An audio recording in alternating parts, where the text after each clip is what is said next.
Hola a todos, mi nombre es Pedro Camacho y bienvenidos a este tercer vídeo de Oracle PL/SQL.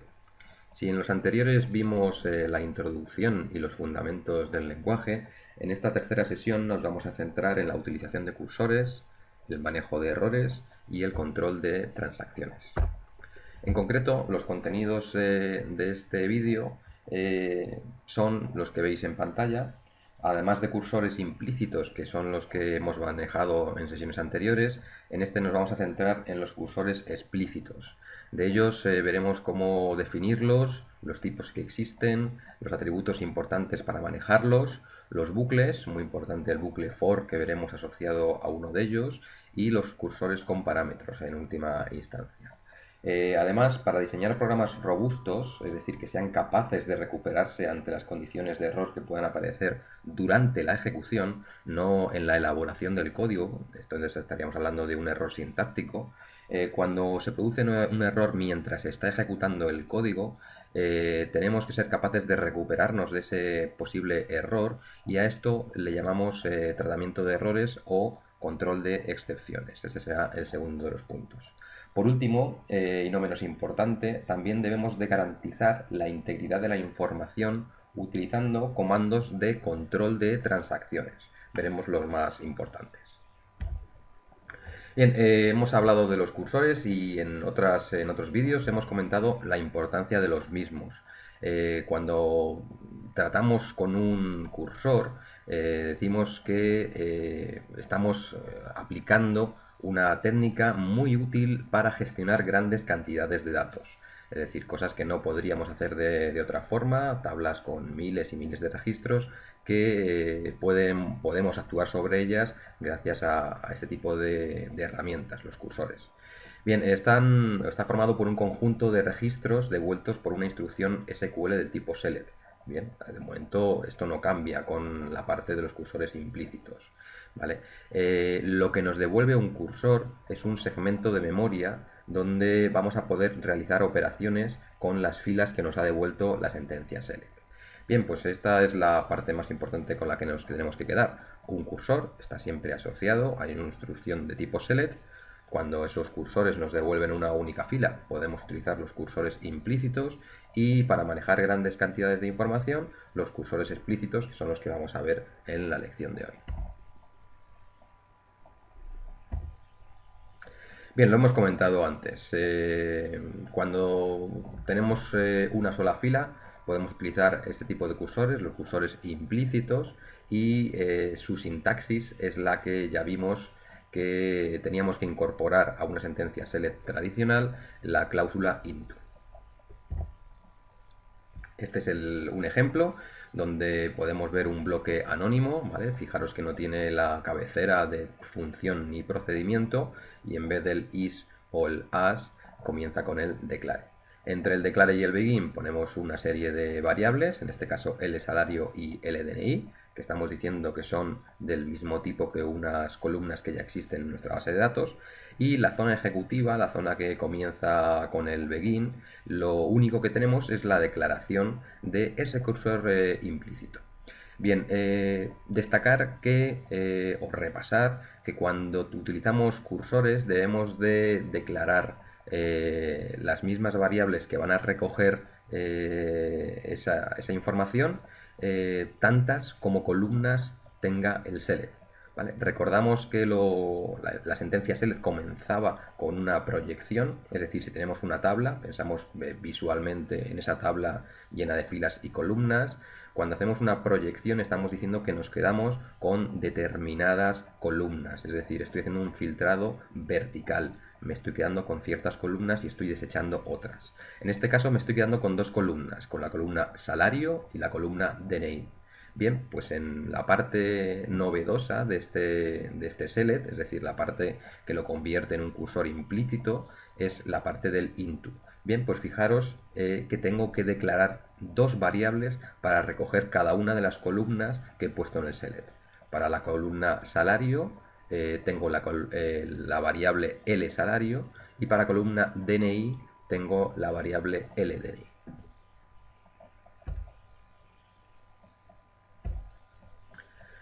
Bien, estos eran ya conocidos y los novedosos son los que vemos ahora en pantalla, los cursores explícitos. Estos cursores, bien, pues se utilizan y son muy cómodos y sencillos para utilizar, pero plantean diversas cuestiones. Lo más importante es que la subconsulta puede devolver más de una fila. Y esto es lo más habitual, que cuando tengamos una sentencia select, el resultado de la misma pues puedan ser varias filas. ¿Cómo gestionar, cómo tratar estos cursores? Bien, pues hay una serie de operaciones básicas que debemos de realizar. Bien, como también nos pone la transparencia, se definen como cualquier otra variable. Si se definen como cualquier otra variable, tendrán que estar en la zona declarativa. Lo veremos en el siguiente ejemplo. Y además también admiten parámetros, que es una de las últimas cuestiones que veremos. Bien, las operaciones básicas, vuelvo a ellas, son 4. La primera es la declaración, esa que decíamos que como cualquier otra variable declaramos el cursor, y esa es la sintaxis que tenéis. La apertura, la recogida de información y el cierre. Estas 4 operaciones básicas se van a repetir y las vamos a ver mucho más claras con el ejemplo que veamos a continuación. Pero nos quedamos con la sintaxis y con las palabras clave que van a definir cada una de ellas. El cursor, el open, el fetch y el close. Bien, las veremos en el código y las explicaremos dentro del mismo.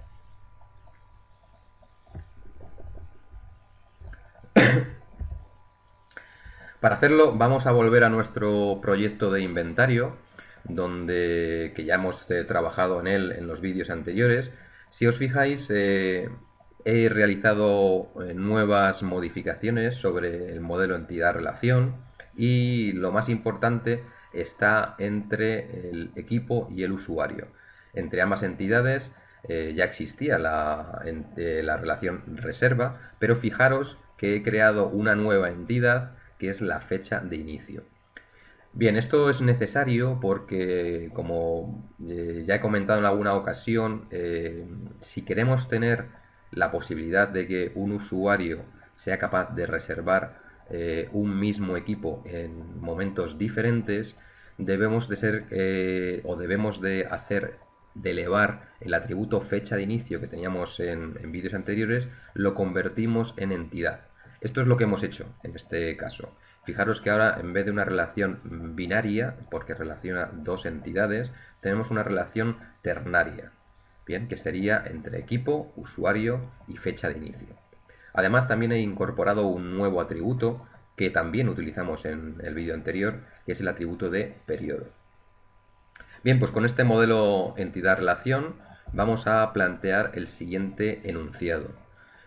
Hay que ser capaz de crear un procedimiento que saque por consola un informe de todas las reservas que estén penalizadas. Bien, pues este es el ejemplo que vamos a utilizar para definir lo que debemos de hacer con un cursor explícito. En primer lugar, fijaros que la sección declarativa es la que existe entre la cláusula as y la cláusula begin, y en ella tenemos la declaración de dos variables. Una de ellas es una variable que ya hemos tratado con ella y hemos visto cómo hacerlo, es decir, vreg_reserva es declarada, es una variable local a este procedimiento y es declarada del mismo tipo que una fila del cursor. ¿Vale? Lo veremos con más detenimiento. Lo importante es la parte de declaración del cursor. Fijaros cómo utilizo la palabra clave cursor, luego le doy un nombre al cursor. Todo esto es novedoso, los cursores implícitos no tenían nombre, los cursores explícitos sí, y el nombre es justo el que le ponemos entre cursor y is. En este caso, C subrayado abajo, pen. Ese va a ser el nombre de nuestro cursor. Y luego asociamos a este nombre de cursor, le asociamos una select, como no podía ser de otra forma. Fijaros en esta select que ataca a la tabla reserva, esa tabla que viene de convertir la relación reserva, y lo que hace es buscar en esa tabla todos los registros, todas las tuplas, cuyo periodo sea exactamente devuelto con penalización. Bien, pues esto seguramente será una actividad que hayamos hecho ya y tengamos en nuestra tabla pues este atributo y en algunas de las filas este valor. Bien, pues esta es la zona declarativa. Todavía no hemos hecho nada con el cursor más que declararlo, pero fijaros que hasta que no comienza la zona ejecutiva, la zona del begin, no se hace nada. Lo primero que hacemos en esta zona, tras la palabra clave begin, va a ser la apertura la apertura del cursor. No tiene que ser obligatoriamente así, podría haber otras instrucciones previas, pero en este caso no nos interesa hacer nada más. Vamos simplemente en esa zona a utilizar el cursor, por lo tanto, lo primero que tenemos que hacer, aparte de declararlo, en esta zona es abrirlo, ¿vale? Para eso la instrucción open. Esta instrucción ejecuta automáticamente la sentencia select asociada. Es decir, cuando me encuentro esta sentencia open, es cuando en ese momento yo ejecuto el select asterisco from reserva where period es igual a devuelto con penalización. ¿Vale? Hasta en ese momento no estoy ejecutando esta sentencia select. Bien, entonces mentalmente nos imaginamos que esta instrucción lo que produce es la ejecución de la select y el resultado pues lo deja en una zona de memoria que tendremos que utilizar. ¿Y cómo utilizamos esta zona de memoria? Pues con la instrucción de recogida de información que esté en ese cursor. Esa instrucción es el comando fetch. El comando fetch lo veíamos en la transparencia anterior, tiene una sintaxis en la que tenemos que escribir la palabra clave fetch, el nombre del cursor, es decir, de qué cursor voy a coger información y dónde voy a depositarla. El dónde lo ponemos en la cláusula into. ¿Vale? Entonces, fijaros que después de ejecutar el cursor, voy a decir que ataque ese cursor, que lo coja y que la primera fila de ese cursor, con todos los datos que haya recogido, que tenga, lo deposite en la variable vreg_reserva. Y aquí vuelvo a hacer mención a cómo he definido esta variable. Fijaros que la he definido como cpen tanto por ciento row type. Es decir, es del mismo tipo que una fila del cursor. En este cursor yo había puesto en la parte de la proyección el asterisco, es decir, entre la cláusula select y la cláusula from he puesto un asterisco para que recupere todas las columnas. Bien, pues este cursor, esta variable vreg_reserva tendrá, digamos, la estructura de datos necesaria para recoger todas las columnas de ese cursor. Bien, esta es la primera instrucción de recogida de información y en esa variable ahora tenemos toda esa primera fila. Bien, pues lo siguiente que hay que hacer es ir recorriendo todas las filas que ha recuperado el cursor. Para ello tenemos que utilizar una sentencia de bucle, una sentencia de control de ejecución de tipo while en este caso. Veremos que no es la única y además veremos que no es la más cómoda, pero sí que es la que mejor ilustra todos los pasos necesarios que hay que hacer para utilizar un cursor. Bien, ¿cuál es la condición del cursor? ¿Cuál es la condición del bucle?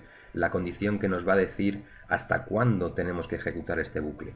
Bien, pues la condición también está a hacer referencia al cursor. Fijaros que estoy utilizando un atributo del cursor, como es tanto por ciento phone, en el que asocio este atributo al propio cursor. Es decir, cpen, tanto por ciento phone, lo que nos va a decir es mientras existan o se hayan encontrado registros en el cursor, repite el siguiente bloque de instrucciones.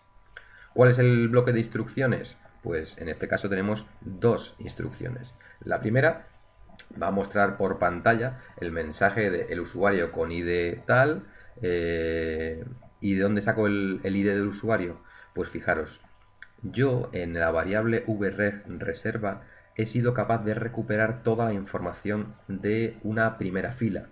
Bien, pues tenemos que pensar en esto como si fuera un vector, es decir, una variable que tiene diferentes huecos, tantos huecos como nombres de columnas. Y es precisamente el nombre de la columna lo que tengo que utilizar para recuperar la información que quiero mostrar en este caso. Es decir, id_usuario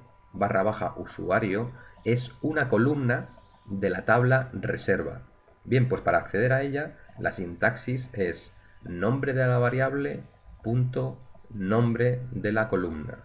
Y que de esa forma soy capaz de recuperar de esa primera fila que he recuperado con la primera instrucción fetch, soy capaz de mostrar el identificador del usuario. Bien, esta información la concateno con devolvió el equipo y nuevamente utilizo la misma sintaxis para acceder al identificativo del equipo, la columna ID. En este caso, vreg /reserva.id me mostraría de esa primera fila en la que estoy apuntando en el cursor, me recuperaría la información de la identificación, del ID en este caso.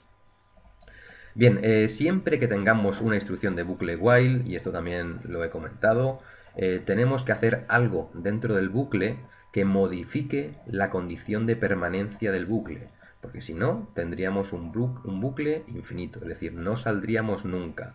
Si ninguna de las instrucciones que están dentro del while modificase la condición, siempre estaríamos dando vueltas dentro del bucle while. En este caso, la instrucción que puede hacer que se modifique esa condición de permanencia es la instrucción fetch que aparece al final del bucle while.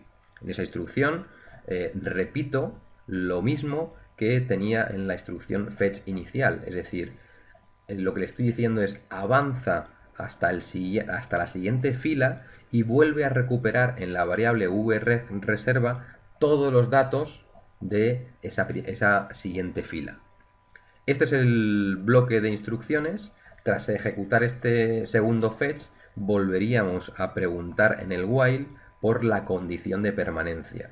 En esta condición de permanencia, el tanto por ciento found lo que nos va a decir es si esa última instrucción fetch que he ejecutado apunta a datos o la instrucción select que ya se ha quedado sin datos. En el caso de que se hubiera quedado sin datos, el cpen tanto por ciento found daría false, daría falso y saldríamos del bucle. Bien, esto es lo que hace este trozo de código, es decir, ejecuta un cursor explícito y lo recorre mostrando por pantalla un mensaje para cada una de las filas recuperadas. Por último, hay que cerrar el cursor. Bien, para esto utilizamos la cláusula, la sentencia close y el nombre del cursor, en este caso close cpen. Bien, pues este código pues, nos mostraría pues, una especie de informe por consola con todos aquellos usuarios que tienen reservas penalizadas. Bien, lo hemos visto en el código anterior. Los atributos del cursor nos van a servir para poder controlar la ejecución de un cursor explícito. En este caso, el cursor cpen del que hablábamos antes, pues utilizamos en la condición del while el tanto por ciento found para saber si teníamos datos. Pero hay más atributos. El tanto por ciento isOpen nos va a devolver true o verdadero si el cursor está todavía abierto. El tanto por ciento found es el que acabamos de comentar, que nos devuelve verdadero si el último instrucción fetch ha recuperado datos. En caso contrario, devuelve falso. Pero además, este cursor este atributo también devolverá falso si se nos había olvidado hacer el open antes de preguntar por él. Y también nos devolverá falso si estaba abierto, pero no se había ejecutado ninguna instrucción fetch anterior.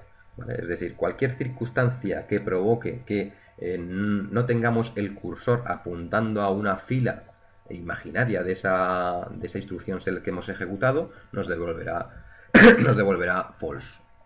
El atributo notFound es igual que el found, pero con lógica inversa. Para cursores implícitos, y esto también lo vimos en el anterior vídeo, lo que anteponíamos al tanto por ciento y luego el nombre del atributo era la palabra clave SQL. Es decir, en cursores explícitos ponemos el nombre del cursor y en cursores implícitos, que no tienen nombre, ponemos las letras SQL.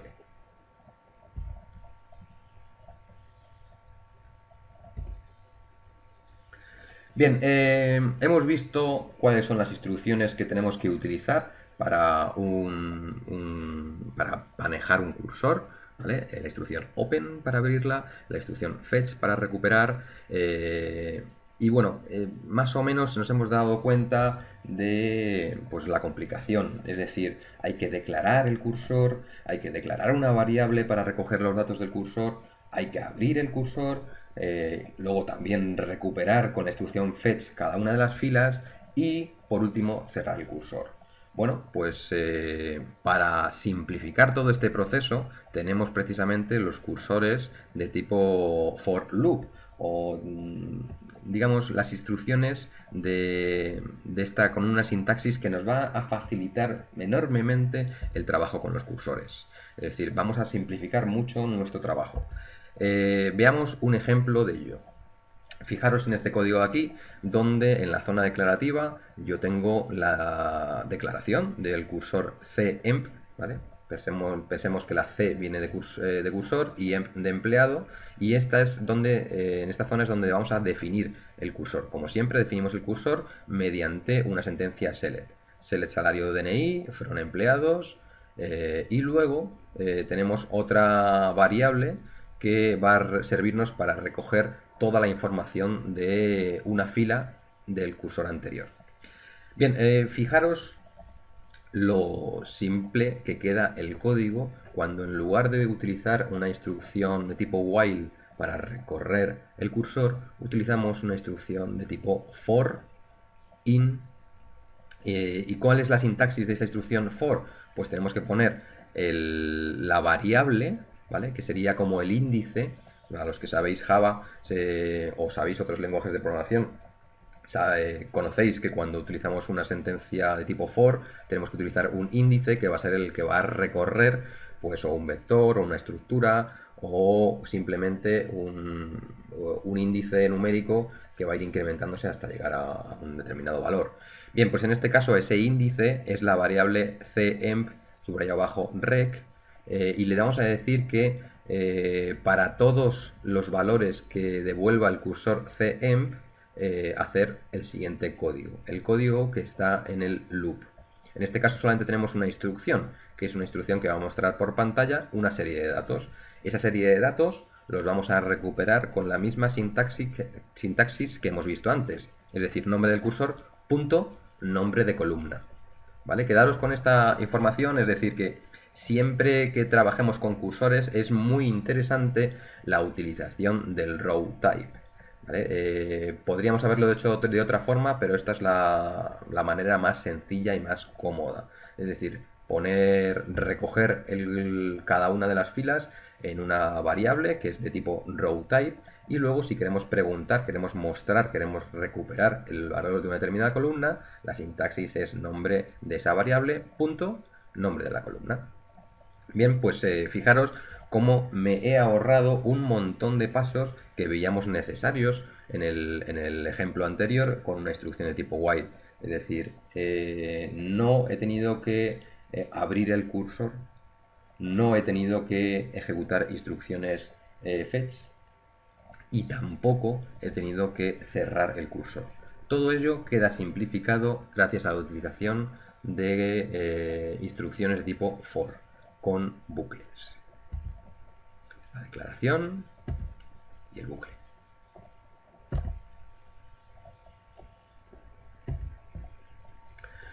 Bien, pues volvemos a nuestro proyecto de inventario y el nuevo enunciado que tenemos que resolver es el que nos pide un procedimiento para mostrar por consola un informe de todas las reservas que tiene un usuario que vamos a recibir por parámetro. Bien, pues este es el código que tenemos en pantalla, donde vemos la cabecera, esa cabecera que comienza con create or replace procedure, y a este bloque de tipo procedimiento le he llamado informe reservas. Este procedimiento va a tener un parámetro que es el parámetro USR, haciendo referencia al usuario, que es del tipo o del mismo tipo que una determinada columna o la columna ID de usuario de la reserva. Bien, fijaros, la zona declarativa. la zona declarativa de este bloque tenemos tres declaraciones. La primera es la propia del cursor. Estamos diciendo que el cursor se llama CRES y está asociado a una sentencia select. La sentencia select, select asterisco from reserva, where id de usuario es igual a USR. Bien, esto es bastante habitual. Estamos diciendo que el parámetro es precisamente lo que voy a utilizar dentro del filtro del where que tiene esta sentencia select. Es decir, me va a filtrar, en este caso filtro horizontal, filtro en el cual voy descartando filas y solamente me quedaré con aquellas cuya columna, cuyo registro ID de usuario sea exactamente igual al parámetro que tiene este procedimiento. Bien, además de este cursor, también declaro la variable NOM para poder utilizar el nombre de usuario y otra variable adicional que es estado, que directamente le digo que es un varchar de 30. Bien, pues ahí tenemos esas tres declaraciones y el comienzo de este bloque tiene la utilización de un cursor implícito. ¿Vale? Quería poneros este ejemplo que he elaborado para que veáis que no son incompatibles los cursores implícitos con los cursores explícitos. En esta primera sentencia select lo que voy es a recuperar el nombre del usuario gracias al identificador que me ha venido por el parámetro. ¿Y qué hago con ese nombre? Bien, pues ese nombre lo introduzco en la variable nom. Vale, esto es simplemente porque yo a la hora de mostraros este código quería que el informe no pusiese un identificador numérico para decir qué usuario es, sino que se utilizase el nombre del usuario. Como ese nombre tengo que recuperarlo de la base de datos, utilizo un cursor implícito para recuperar ese nombre, ¿vale? Recordad, en el cursor implícitos una única fila, me vale. Recupero ese nombre y lo introduzco en la variable nom. A partir de esta instrucción, yo ya puedo utilizar esa variable libremente en lugar del identificador de usuario. Bien, lo primero que hago tras esta instrucción es ir poniendo la parte estática, la parte fija de mi informe, ¿vale? Lo que se llamaría la cabecera. Recordad que siempre que trabajemos con informes hay tres partes principales: la parte de cabecera, la parte propia de información o del informe propiamente dicho, y la parte de pie. Fijaros, la parte de pie sería la última instrucción putLine que tiene este procedimiento, y toda la parte que va a servir para recuperar la información variable porque será diferente dependiendo del usuario, es la que vamos a recuperar gracias a la instrucción for loop. ¿Vale? Vamos a centrarnos ahora en esa parte del código, en la parte en la que vemos un ejemplo de este tipo de instrucciones que nos facilitan el manejo de cursores explícitos, donde le vamos a decir que el índice que va a recorrer toda la información recuperada por el cursor se llama vreg.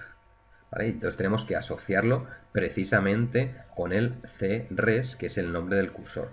Bien, mentalmente también nos imaginamos que la primera vez que se ejecuta esta instrucción for es cuando se ejecuta el cursor. Es como el open que veíamos cuando trabajábamos con la sentencia while. Bien, este open viene implícito, no hace falta ponerlo. Es decir, cuando pongamos una sentencia for es como si ya se ejecutase este open. Bien, y además también el fetch. No vamos a ver ninguna instrucción fetch en este código, ¿vale? Porque a cada iteración del bucle, esa instrucción fetch que recuperaba los datos y los depositaba en la variable, todo esto lo hace la propia cabecera del for. Bien, es decir, que tras esta primera instrucción for, tras la primera ejecución, nos vamos a encontrar que vreg, que es la variable, fijaros que la variable tampoco he sido necesaria, ese índice vreg no ha sido necesario que lo ponga en la sección declarativa, ¿vale? Es una declaración implícita también, es otro paso que me ahorro. Bien, pues tras esa ejecución, en esa variable vreg ya tengo toda la información de la primera fila de la sentencia select del cursor, ¿vale? Por lo tanto ya puedo ir preguntando por ella.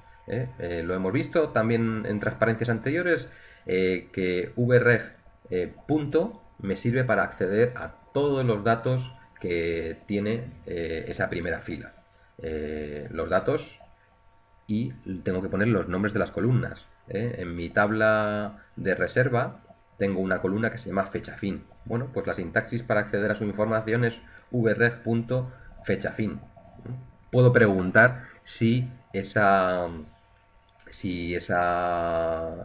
dato tiene alguna información o no, ¿vale? Por ello pongo is null, ¿vale? Estoy preguntando, la condición del if es si ese dato está vacío. ¿Por qué? Porque cuando la fecha de finalización de una reserva está vacía, quiere decir que todavía no ha sido devuelto.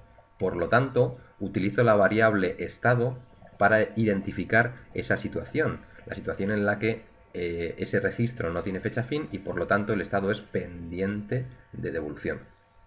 En caso contrario, en caso de que esa fecha de fin no esté vacía, quiere decir que el usuario habrá devuelto el material que había reservado, ¿vale? Por lo tanto, lo que quiero recuperar, lo que me interesa recuperar en ese momento es lo que introduje en su momento en el campo periodo. Bueno, pues estado es igual, ¿vale? Recordad que el operador de asignación es 2 puntos igual, vreg.periodo. ¿Vale? De tal manera que después de entrar en el bucle por primera vez, lo que hago es preguntar en esta sentencia alternativa si el estado es pendiente de devolución o cualquier otro. ¿Vale? Esto lo consigo mediante esta alternativa que me abre dos caminos, la rama del then y la rama del else. Cuando termine de por preguntar en este if, ya habré llegado a la siguiente instrucción, que es el putLine, donde fijaros que lo primero que voy a hacer es algo que todavía no habíamos visto con cursores explícitos, y es la utilización del row count. Esto lo que me va a decir es, o lo que me va a servir es para poner un contador de filas, ¿vale? Cuando yo tenga mucha información me puede ser de utilidad, como es el caso, el ir numerando cada una de las filas que me devuelve el cursor. Esto más o menos lo habíamos visto con cursores implícitos, pero no con los explícitos. La sintaxis es muy parecida, pero en este caso tengo que anteponer el nombre del cursor al atributo rowCount. ¿Vale? Esto lo veremos también y lo utilizaremos también en clase. Es muy útil para identificar cada una de las filas recuperadas. Bien, como estamos diciendo que es la primera vez que ejecutamos este for, este row count tendrá un 1. Luego ese 1 lo concateno con punto guión el equipo ID, espacio, y recupero la información del identificador del equipo. Lo concateno con está en estado y esto finalmente esta información, el estado, la tiene la variable estado y concateno ese valor. Bien, pues esto ejecutado una y otra vez me va a producir un informe de todas las reservas que tiene un determinado usuario. Finalmente pondría el pie de ese informe indicando que se ha llegado al fin del mismo. Bien, ¿cómo funcionaría el código que hemos visto? Bueno, pues esto es un procedimiento, lo ejecutaríamos con una sentencia o un conjunto de sentencias begin, nombre del procedimiento con el parámetro identificador del usuario, cierro parámetro punto y coma y el end. Si este mini bloque lo ejecuto para conseguir ejecutar el procedimiento anterior sobre una tabla como la que tenemos en pantalla, una tabla que tiene 4 registros, y fijaros que los identificadores de usuarios en los que tengo registrados en esa tabla, pues en el 3 el 2 y 2 veces el 1.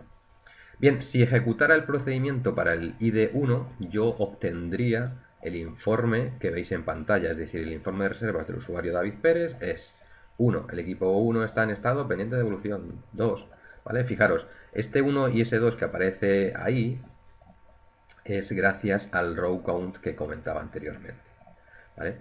Podéis probar este mismo bloque para otro usuario y en este caso, si lo ejecutáis para el identificador 2, que sería Pedro Camacho, pues obtendría un informe muy pequeñito donde simplemente indicaría que el equipo ID3 está en estado devuelto con penalización, ¿vale? Que es precisamente la información que tenemos en esa tabla. Bien, los cursores además también se pueden utilizar con parámetros.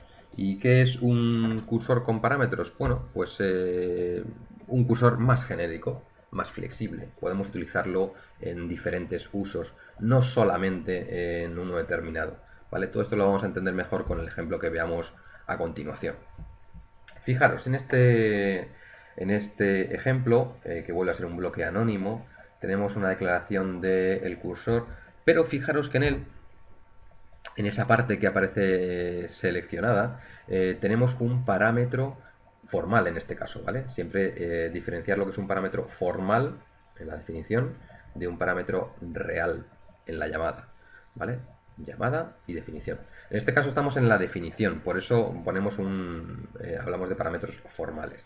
Fijaros que la sintaxis en la que declaro el cursor es muy parecida a la que hemos visto en el cursor explícito normal, pero estamos poniendo entre paréntesis un nombre de parámetro.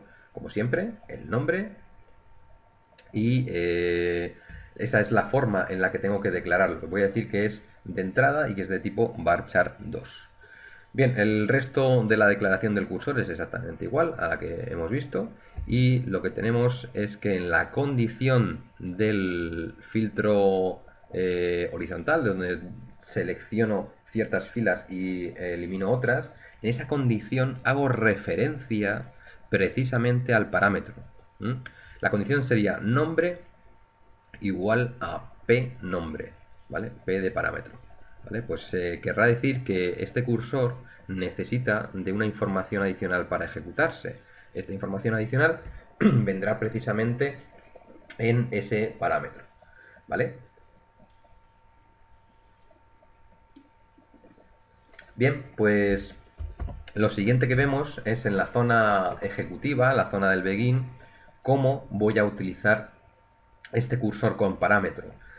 Su utilización es exactamente la misma, pero fijaros que me hacía falta un valor adicional, ¿vale? Ese valor adicional se lo introduzco entre paréntesis justo al lado del nombre del cursor, ¿vale? En este caso, ¿qué parámetro real le voy a poner? Juan, ¿vale? Fijaros que en mi begin le he dado a vnombre, le he dado un valor que es Juan, y ese precisamente es el que yo introduciré ahí, ¿vale? De tal manera que en vnombre doy Juan, vnombre se lo pongo como valor del parámetro del cursor, y luego el cursor al ejecutarse, ¿vale? Recordad que la primera vez que se ejecuta el bucle for es como el open, es como la primera vez que se ejecuta la sentencia select, pues recogería Juan, ¿vale? Y finalmente estaríamos ejecutando la sentencia select salario, DNI from empleados where nombre es igual a Juan, ¿vale? Fijaros cómo Juan ha dado unas cuantas vueltas hasta llegar a esta sentencia select. Bien, pues tras ejecutar esa sentencia select, lo que haremos en este bucle for es recorrer cada una de las filas que ha recuperado y para cada una de ellas pues mostrar el mensaje que aparece ahí en la sentencia putLine, ¿vale? Bien, todo esto es un poco teórico porque lo estamos viendo sobre un ejemplo que tampoco comprendemos muy bien porque no estamos viendo su contexto. Por ello, volvemos al proyecto inventario.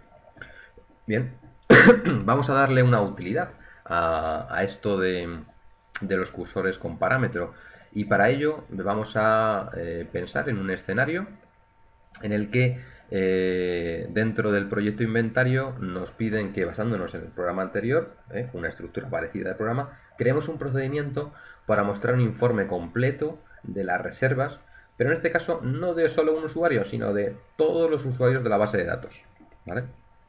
Bien, fijaros que el código es un poquito más largo y vamos a ir viendo qué es lo que hace cada una de las partes del mismo. Vamos a centrarnos en la parte más importante porque es la más novedosa, que es donde declaro los cursores explícitos, ¿vale? Fijaros, en este caso, la cabecera del procedimiento me define el procedure informe reservas completo y no tiene parámetros, ¿vale? No es obligatorio el uso de parámetros, siempre hay que utilizarlos cuando los necesitemos. En este caso, como nos hablan de todos los usuarios, pues no hace falta identificar sobre qué usuario vamos a trabajar. Son todos. ¿Vale? Bien, en la zona declarativa tenemos la declaración de dos cursores explícitos. ¿Vale? Es decir, podemos declarar varios, como es el caso. Bien, recomiendo pues, el uso de la palabra C para identificar la variable que hace referencia a cursores, ¿vale? Pero es simplemente pues, un estándar de que cada uno puede utilizar o no. Tenemos dos cursores, CUSR y CRES. CUSR hace referencia a usuarios, es decir, un cursor con el que vamos a trabajar con los usuarios. ¿Cuál es la sentencia select asociada a este cursor? Select id de usuario from usuario. Realmente lo que tenemos en este cursor es la lista de usuarios. Y el siguiente cursor, ¿para qué lo vamos a utilizar? Pues fijaros, el siguiente cursor es un cursor que tiene un parámetro. La definición, cursor, CRES, y a continuación ponemos ese parámetro que tiene ese cursor. El cursor, para poder funcionar, este cursor explícito para poder funcionar necesita de un parámetro que es de tipo USR. La declaración, el tipo lo definimos como del mismo que tenga la columna ID de usuario de la tabla de reserva. ¿Y cuál es la definición de este parámetro? Perdón, de este cursor.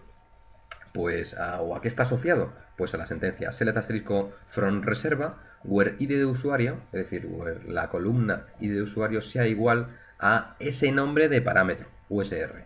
¿Vale? Fijaros cómo estamos consiguiendo un cursor que dependiendo de un valor se va a ejecutar de una forma o se va a ejecutar de otra. Es decir, la cláusula where de este select variará dependiendo del valor de USR, siendo USR el parámetro del cursor.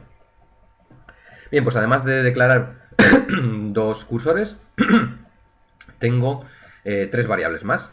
Nom, ¿vale? Que ya la habíamos visto antes, estado, que también la habíamos visto antes, y filas, number, ¿vale? Este también es novedoso. Lo vamos a utilizar para luego preguntar cuántas filas se ha recuperado, ¿vale?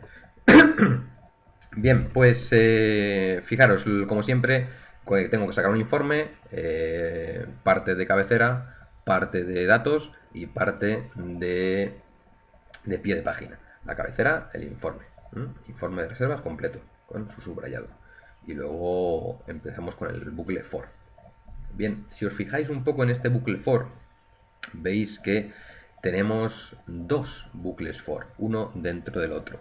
¿Vale? Todos los que habéis trabajado en programación, pues seguramente estos bucles anidados, es como se llaman cuando tenemos dos estructuras repetitivas una dentro de la otra, pues os resultarán familiares. Para los que no, ¿vale? Pedid un poco de ayuda a vuestros compañeros o repasad la parte de programación y de todas maneras vamos a ir viendo cómo funciona todo esto. Bien, en el bucle hay que distinguir, cuando tenemos bucles anidados, el bucle externo del bucle interno. ¿Vale? Hemos dicho que una sentencia de tipo for es una sentencia iterativa que lo que hace es repetir un número determinado de veces el bloque de instrucciones que contiene. ¿Vale? Si nos fijamos en el bucle for externo, el conjunto de instrucciones que tiene es todo ese que veis ahí. Bien, pues como una sentencia más, dentro de ese bucle de instrucciones tenemos otro bucle for. Bien, pues tenemos que imaginarnos la ejecución, ¿vale? Siempre que pensemos en programación hay que llevar mentalmente una especie de orden de ejecución donde vamos a ir viendo qué ejecución se va a ir ejecutando cada vez, ¿vale? Bien, pues vamos a pensar en esa primera ejecución. Pensamos que entramos por primera vez en ese primer bucle for o for externo, donde utilizo la variable uv, subrayado bajo usr, para decir que ese es el índice que va a recorrer todas las filas del cursor CUSR. Bien, lo que queremos decir con esto, y viendo qué es lo que hace ese cursor, es que vamos a ejecutar el trozo de código asociado o que controla el bucle for externo para todos los usuarios de nuestra base de datos. ¿Vale? Es decir, que tras ejecutar mentalmente ese bucle for externo, yo me habré quedado con el primer usuario. El primer usuario que haya recuperado la sentencia select id de usuario from usuario, ¿no? La segunda vez, el segundo usuario. La tercera vez, el tercer usuario y así sucesivamente. ¿Vale? Bueno, pues volvemos a esa primera iteración y nos quedamos con la idea de que la variable VUSR tiene esa primera fila del primer usuario. Bien, pues tras esto empezamos. ¿Qué es lo primero que me encuentro? Bueno, pues este es el cursor implícito que veíamos en el ejemplo anterior. No hace falta explicarlo. ¿Vale? Tras ejecutar este cursor implícito, en la variable nombre tendré el nombre del usuario. ¿Qué usuario? Pues el que acabo de utilizar. ¿Y cómo hago la sentencia select que me recupera el nombre de este primer usuario? Pues fijaros la cláusula where id de usuario es igual a v-usr.id de usuario. Recordamos que en vusr tengo el primer usuario, ¿vale? Por lo tanto, si quiero acceder al identificador de usuario, tendré que poner punto y de usuario, ¿vale? Bueno, pues pongo este nombre y lo muestro por pantalla. Además, la siguiente instrucción, filas es igual a 0, lo que hace es llevar un registro de todas las filas que se están recuperando, ¿vale? Para que luego me va a venir muy bien para preguntar. Bien, pues inicializo esa variable filas a 0 y después de eso ejecuto el siguiente for. Bien, pues en el siguiente for es justo el mismo código que habíamos visto en el ejemplo anterior, ¿vale? No hace falta repetirlo. Este bucle for lo que hace es sacar todas las reservas que tiene el usuario en cuestión, ¿vale? Si tiene 5, saca 5. Si tiene 8 filas, saca 8 filas, ¿vale? Fijaros que la única diferencia que tiene con el código anterior es que después de la sentencia if, después del end del if, yo le digo que filas es igual a CRS tanto por ciento row count. Es decir, que me voy quedando con la última fila recuperada, el orden de la última fila. Es decir, que si este usuario tenía 5 reservas, al finalizar este for, que se ha ejecutado 5 veces, pues filas tendrá un 5. Bien, esto me viene fenomenal porque de esa forma yo en la siguiente instrucción, después de salir del bucle for, puedo decir si filas es igual a 0, entonces lo que sí sé es que este usuario no tenía reservas. Querrá decir que este bucle for no se ha ejecutado nunca. Querrá decir que el cursor CRS no ha dado nada como resultado, ¿vale? Por lo tanto, puedo poner directamente en pantalla sin reservas, ¿vale? Llegaría al fin del if, llegaría al loop y en la siguiente iteración del bucle externo lo que voy a hacer es pasar a la siguiente fila. Si en mi base de datos de inventario tengo 3 usuarios, pues acabo de ejecutar todo el bucle for externo para el primer usuario y en la siguiente iteración habré pasado al usuario número 2 o al segundo usuario que he reservado, ¿vale? Y volveré a repetir todo el proceso anterior, empezando por la instrucción select, luego la instrucción putLine, luego las filas, el for, ¿vale? Ejecutaré todo el trozo de código del bucle for externo nuevamente, ¿vale?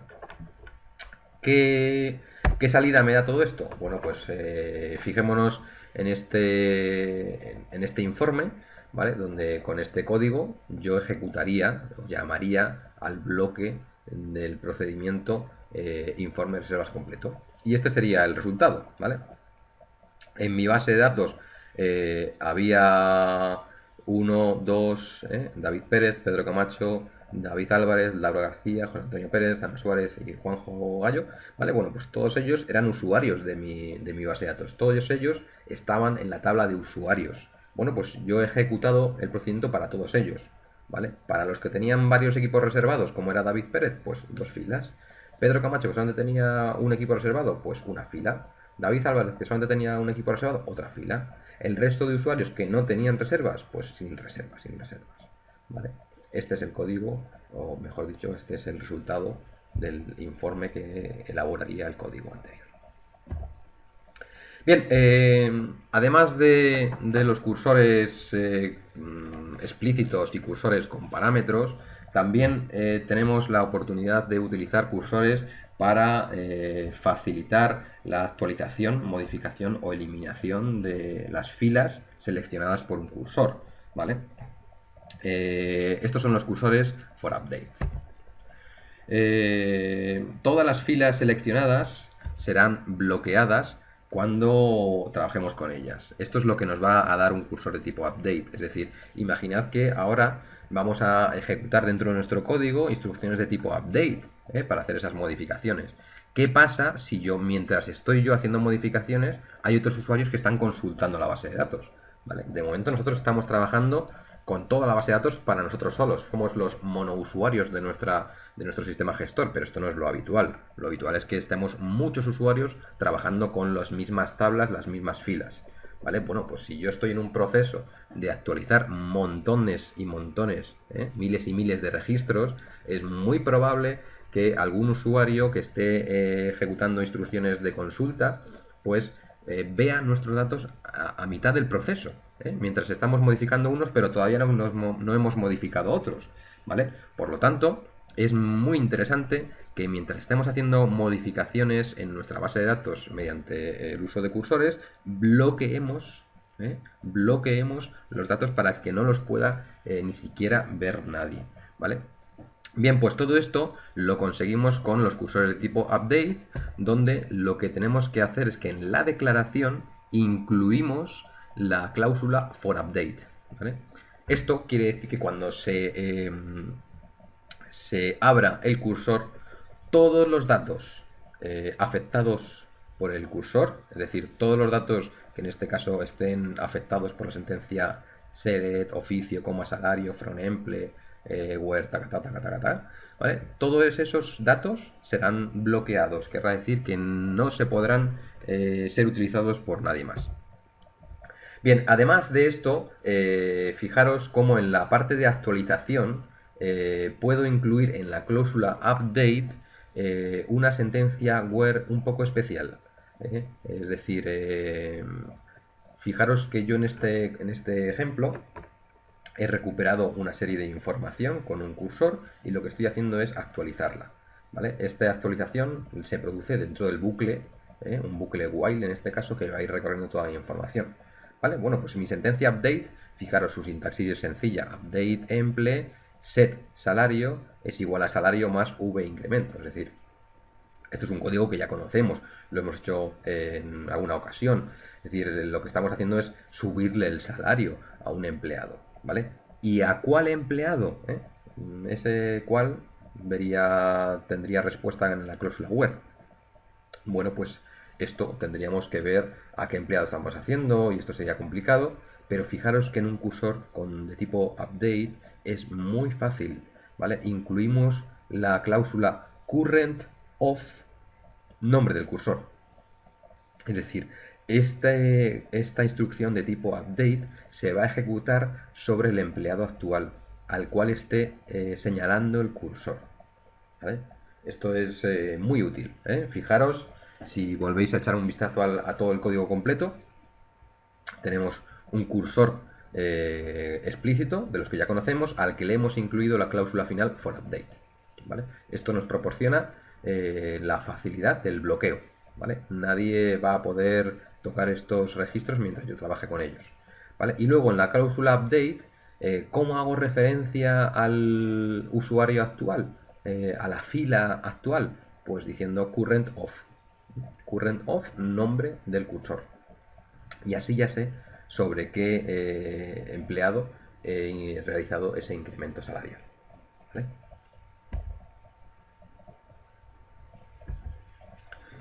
Bien, las excepciones las hemos visto en vídeos anteriores, tampoco voy a profundizar demasiado, pero sí quiero esta transparencia utilizarla para resumir y recordar un poco lo más importante de las mismas. Ya hemos comentado que sirven para tratar errores de tiempo de ejecución. Cuando se produce un tipo de estos errores, se pasa el control, es decir, la instrucción a ejecutar ya no es la siguiente instrucción, ¿vale? Sino que la siguiente instrucción será dentro de la sección de excepciones, la sección excepción. Dentro de esta sección lo que haremos será buscar un manejador when, el más adecuado al tipo de error que se haya producido, o el others si no hemos encontrado un when que nos satisfaga. Excepciones internas predefinidas, aquí Aquí podéis consultar las referencias, la documentación, hay un montón, ¿vale? Pero tampoco tiene mucho sentido estudiárselas ni aprendérselas de memoria.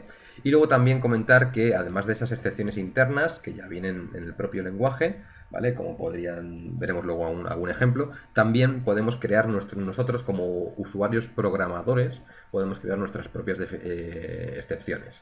Para ello tendremos que declararlas con la parte de exception y el dispararlas con la parte del raise. ¿Vale? Todo esto, digamos, supera un poquitín los objetivos planteados, por lo tanto, el que esté interesado, pues que sepa cuáles son las palabras clave que tiene que utilizar para buscar, pero nosotros no vamos a trabajar excesivamente en esta parte, ¿vale? En las excepciones definidas por usuario. Bien, como ejemplo final de la parte de excepciones os dejo este trozo de código donde sería un bloque anónimo. Dentro de la sección del begin pensamos que se produce algún tipo de error y en la sección de exception, digamos, una vez que se ha producido ese error, iríamos preguntando when, ¿vale? Y aquí están las palabras clave que decíamos. No data found es un tipo de error que se va a ejecutar cuando ocurre una excepción del tipo no he encontrado datos. Cero dividide es otra excepción que se va a ejecutar cuando utilicemos una sentencia aritmética que divide por cero un número. Y son simplemente dos ejemplos.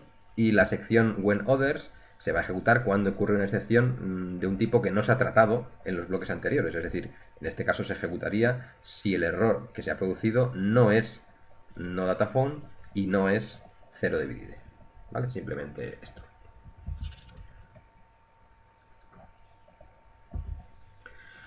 Bien, las transacciones las vamos a conocer también a nivel teórico y lo primero que tenemos que saber es qué es una transacción, ¿vale? Decimos que una transacción es un conjunto de operaciones dependientes unas de otras, ¿vale? Yo siempre pongo el caso de una transacción bancaria, ¿vale? En una transacción bancaria, si la transacción bancaria consiste en varias operaciones, no tiene ningún sentido que se ejecute unas sí y unas no, ¿vale? Debemos de identificar cuáles son todas las operaciones necesarias para realizar una transacción bancaria y ejecutarlas o todas o ninguna, ¿vale? El ejemplo de la transacción bancaria pensemos que son dos operaciones, ¿no? Por simplificar un poco. Operación 1, que es un cargo, es decir, saco el dinero de una cuenta, y la operación 2, que es un abono, ¿eh? Introduzco el dinero en otra cuenta. ¿Vale? Son, digamos, que las dos operaciones más básicas, probablemente en la realidad bancaria sería otra, ¿vale? Pero en nuestro escenario son dos operaciones que es cuando yo quiero transferir dinero de una cuenta a otra, lo primero que hago sería quitarle el dinero a una de las cuentas y lo segundo que hago sería depositar ese dinero en la otra cuenta, ¿vale? Pensemos qué pasaría si a mitad de la transacción, es decir, entre la operación 1 y la operación 2, se va la luz. ¿Qué pasa con ese dinero? Yo acabo de quitarle dinero a una cuenta, pero antes de poder depositarle en la otra, se ha interrumpido, se ha caído el servidor, ha habido un crack, lo que sea, ¿vale? No he podido depositarla, ¿vale? Se acaba de esfumar ese dinero. Ahora ya no está en ninguna de las dos cuentas, ¿vale? ¿Veis la problemática de la transacción? Es decir, que si algo pasa en medio de la transacción, ¿vale? Entendiendo la transacción como operación 1 más operación 2, ¿vale? La situación quedaría inconsistente, ¿vale? No puede el dinero desaparecer, ¿vale? En circunstancias normales, ¿vale? Como nosotros queremos que nuestras circunstancias sean normales, lo que hacemos es delimitamos nuestra transacción como que o se ejecuta todo o no se ejecuta nada, ¿vale? Es decir, que si sucediese algún problema y hemos quitado el dinero de la primera, ¿vale? Tendríamos que tener algún procedimiento para ser capaces de volver a depositar el dinero en esa primera cuenta, para dejarlo todo como estaba antes del comienzo de la transacción, ¿vale? Por lo tanto, tendremos que ser capaces de delimitar, ¿vale? El comienzo de la transacción, que sería la primera orden SQL o la primera orden tras la transacción anterior, y el fin de la transacción, ¿vale? Que es cuando me encuentro un comando commit o rollback, ¿vale? O una orden de DL o fin de sesión, ¿vale? Vamos a ver luego más tarde en la siguiente transparencia cómo hacer todo esto, ¿vale? Pero nos quedamos con la idea, ¿eh? Yo tengo que delimitar el comienzo de la operación y el final de la operación. En medio, un montón de pasos. Un montón de pasos que no se pueden quedar a medias porque dejarían la base de datos inconsistente, ¿vale? Ese es el resumen de esta transparencia. Vamos a ir viendo los comandos más importantes a la hora de definir transacciones, ¿vale? El comando commit lo que hace es dar por concluida la transacción actual, ¿eh? Y hace definitivos los cambios efectuados, liberando todas las filas bloqueadas y demás, todo lo que hiciera falta, ¿vale? Solo después de que se ejecute el comando commit, los demás usuarios tendrán acceso a las filas que estén siendo modificadas. Si os fijáis en vuestro entorno Oracle, hay un autocommit, ¿vale? Esto quiere decir que cada instrucción individual que ejecutamos es en sí misma una transacción, ¿vale? O sea, que digamos que el comienzo sería justo antes de la instrucción y el fin de la transacción sería justo después de esa instrucción, ¿vale? Bien, otra instrucción o comando asociado a las transacciones es la instrucción rollback, ¿vale? Esta instrucción da por concluida la transacción actual y deshace los cambios que se pudiesen haber producido en la misma, liberando las filas también bloqueadas, ¿vale? Y finalmente, fijémonos en un ejemplo, ¿vale? Donde tenemos una transacción que en este caso no es un cargo y un abono, como simplemente la transferencia bancaria, sino que tiene 4 instrucciones, ¿eh? Nuestra transacción, es decir, nuestros pasos, son una instrucción insert, una instrucción update, otra instrucción insert y otra instrucción delete, ¿vale? Bien, pues lo que vemos en esta última parte es que yo a la hora de recuperarme puedo decir que quiero definir puntos a salvo, ¿vale? Save points, y yo puedo hacer que mi transacción ahora se ejecute no todo o nada, sino si una parte sí y otra parte no, ¿vale? Esto es lo que consigo con el rollback to save point, ¿vale? Es como vuelve a esta situación, ¿vale? Bien, todo esto simplemente quería que lo tuvierais un poco en mente. Son instrucciones que si os vais a dedicar a ser un administrador de base de datos, pues tendréis que tener muy en cuenta, ¿vale? Pero no vamos a trabajar tampoco en la parte práctica de estas transacciones, ¿vale? Simplemente quiero que os quedéis con esta idea, ¿vale? De que a la hora de trabajar con bases de datos profesionales, cuando nosotros definimos una transacción, podemos decir que una serie de operaciones, como es en este caso un insert, un update, un insert y un delete, pues forman parte de una transacción, ¿vale? Y podemos tener dos opciones, o ejecutarla toda o ejecutarla nada, y además de esas dos opciones, nuevas opciones como es vuelve a un punto intermedio, ¿vale? En este caso he declarado dos puntos intermedios, el punto A y el punto B, y con las operaciones de rollback sería deshaz todo hasta este punto, ¿vale? Bien, pues asociado a todo este código que hemos visto, este es uno de los bloques más importantes de PLSQL, el bloque de los cursores, ¿vale? Pues tendremos que trabajar sobre determinadas actividades también relacionadas con el proyecto de inventario. Y por último, dejaros un apunte, que como siempre trato de que sea de algo diferente, de un contenido diferente a los propios contenidos técnicos, y es qué tienen en común unos 25 jóvenes millonarios, ¿vale? Pues bueno, pues a la hora de decir joven y triunfador, ¿vale? Pues como espero que seáis vosotros, pues ¿qué se han encontrado, qué datos comunes tienen todos esos triunfadores que se han convertido en millonarios? Bueno, pues ahí os dejo un estudio. El resultado de un estudio es que todos ellos tenían 7 factores en común, 7 cosas que tenían en común todos estos jóvenes millonarios. El primero es un apoyo incondicional de la familia, ¿vale? Qué importante es. Empezar con algo manejable, ¿vale? Que vuestro primer objetivo no sea construir el todo, ¿vale? Sino que empecéis por algo más pequeñito y que lo vayáis haciendo crecer, ¿vale? Trabajo duro, ¿eh? Siento deciros que aquí, a pesar, quitando temas de loterías y esos temas de suerte, hay que trabajar duro y ser implacable, ¿vale? Sacrificios, ¿vale? Hay que sacrificar cosas, ¿vale? Esto no puede ser de otra forma. Eh, y bueno, el que sacrificar, pues muchas veces es tu propia juventud, ¿vale? Es decir, que muchos de estos jóvenes millonarios, que todos estamos ahora acostumbrados, que si el creador de Facebook, que si el creador de Dropbox, que si tal, ¿vale? Pues gente que ha tenido mucho éxito desde joven, pues han tenido que dejarse algo por el camino, ¿vale? A todos les dijeron en alguna ocasión que no podrían tener éxito, que estaban equivocados o que no, ¿vale? Es decir, que no nos dejemos o que no nos frustremos por esta primera negativa, ¿vale? Y por último, que todos ellos mantienen su vida personal y su vida profesional separada, ¿vale? Bueno, pues ahí lo dejo. Esto en algún momento os tocará, ¿no? El saber si lo mezcláis todo o sois suficientemente inteligentes como para separarlo. Bueno, os he dejado el artículo completo en esa referencia, pero bueno, estos son los grandes titulares y que me apetecía compartir con vosotros. Bueno, pues nada más, esto es todo por este vídeo y espero que os haya gustado. Venga, un saludo.